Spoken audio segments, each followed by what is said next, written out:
দল অনেকে করতে চেয়েছে, তারপরও কমিটি থানা থেকে দিছে, তারা যথেষ্ট পরিমাণ কত প্রোগ্রাম, অনেক প্রোগ্রাম হয়েছে বিগত 15 বছর, কত চুরি চামারি করে, কত রিস্ক নিয়ে জীবনের মায়া ত্যাগ করে, সংসার ধর্ম শেষ করে টাকা এন রিয়াজ ভাই যে সময় ডাক দিচ্ছে প্রত্যেকটা প্রোগ্রামে আমাদের নেতৃবৃন্দ অনেকেই, আমি হয়তো অনেক কম সময় দিতে পারছি, তারপরও অনেক প্রোগ্রামে টাকা দিচ্ছিলাম। তা আমাদের এই টাকাতে থাকা কষ্ট কম, কিন্তু যাওয়া অনেক তারপর অনেক প্রোগ্রামে অ্যাটেন্ড করেছেন। তারা বিগত দিনে এই স্বৈরাচার বিরোধী আন্দোলনে তারা এই ছাত্র কাজ করছে, তাদেরকে পাইরুটি দিয়েই কমিটি করা আমার মনে হয় উত্তম। এটা আমার প্রস্তাব, এটা এইভাবে আপনারা যারা আছেন তারা এটা করবেন। আর যেহেতু আমাদের দেখেন এই 17 বছরের এই তখন বলছি যে আমরা আমাদের উদ্দেশ্য ছিল যে আমরা এই স্বৈরাচার আন্দোলন করছি, সরকার এই দেশে পলায়ন করছে। আজকে আমরা দেখছেন যে এই যে কালকা প্রধান উপদেষ্টা বক্তব্য দিচ্ছে যে এই একটা ষড়যন্ত্র হয়েছিল নির্বাচন বানচাল, কিন্তু আমরা একটা আলোর মুখ দেখতে পাচ্ছি যে প্রধান উপদেষ্টা যে জাতির উদ্দেশ্যে বক্তব্য দিচ্ছে, এই বক্তব্যে কিন্তু এই যে এই জামাত শিবির রাজাকার, একসময় আমরা বক্তব্য দিচ্ছি জামাত শিবির রাজাকার, এই মুহূর্তে বাংলাদেশে তারা অনেক ষড়যন্ত্র করছে নির্বাচন বানচাল করে, দেখছে যে বিএনপি ক্ষমতা এসে দিতেছে। কিন্তু আল্লাহর রহমত আছে, আমার মনে হয় যে ইনশাআল্লাহ আগামী দিনে নির্বাচনের দিকে আমরা অগ্রসর করতে পারবো। আদান দিয়ে দিতেছি মনে হয় আমাদের কাজ হলো যে নেতৃবৃন্দ যে বক্তব্য দিচ্ছে সকলে প্রত্যেক বাড়িতে ঘুরে রিয়াজ কাজ করে ওনাকে কিভাবে আমাদের ভোটে এই কেন্দ্র থেকে প্রত্যেকটা কেন্দ্র থেকে সম্মানী এখান থেকে আমরা বিগি হান্নান সেটা পাস করাইছি, কিন্তু অল্প ভোটে, খুব বেশি ভোটে কিন্তু পাস করাইতে পারি। তারপরে কিন্তু আরেকটা ভোটে কিন্তু আমরা হাইরেও গেছি, সানাল ডাক্তারের সময় ওই মজিদ সাহেবের সময় আমরা হাইরা গেছি, ঠিক না? কিন্তু আগামী দিনে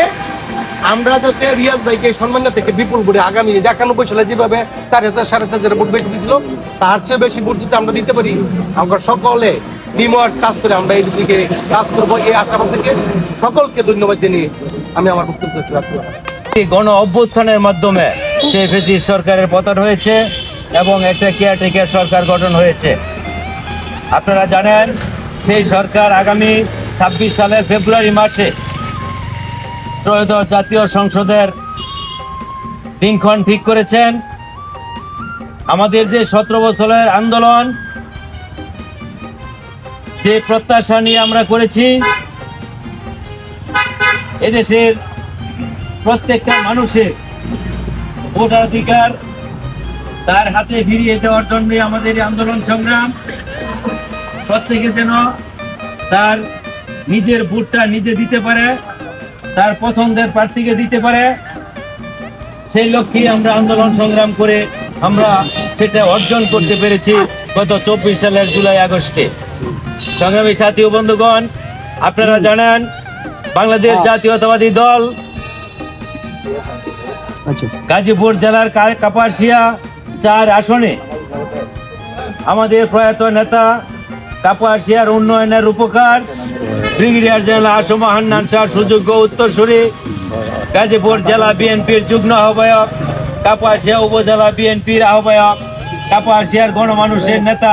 আমাদের সকলের শ্রদ্ধেয় শাহ রিয়াজুল হান্নানকে মনোনয়ন দেওয়া হয়েছে। আমরা আমাদের প্রার্থীকে বিজয়ের জন্য এই কাপাসিয়া থেকে দানের শীষ তথা শাহ রিয়াজুল হান্নানকে সর্বোচ্চ ভোটে বিজয়ী করার লক্ষ্যে কাপাসিয়ার প্রতিটা ইউনিয়নে, প্রতিটা ওয়ার্ডে বিএনপির সকল অঙ্গ সহযোগী সংগঠনের কমিটি গঠন করা হচ্ছে। সকলে মিলে আমরা যেন আগামী নির্বাচনে এই কাপাসিয়া থেকে আমাদের প্রিয় নেতা এবং আমাদের প্রিয় প্রতীক বাংলাদেশ জাতীয়তাবাদী দলের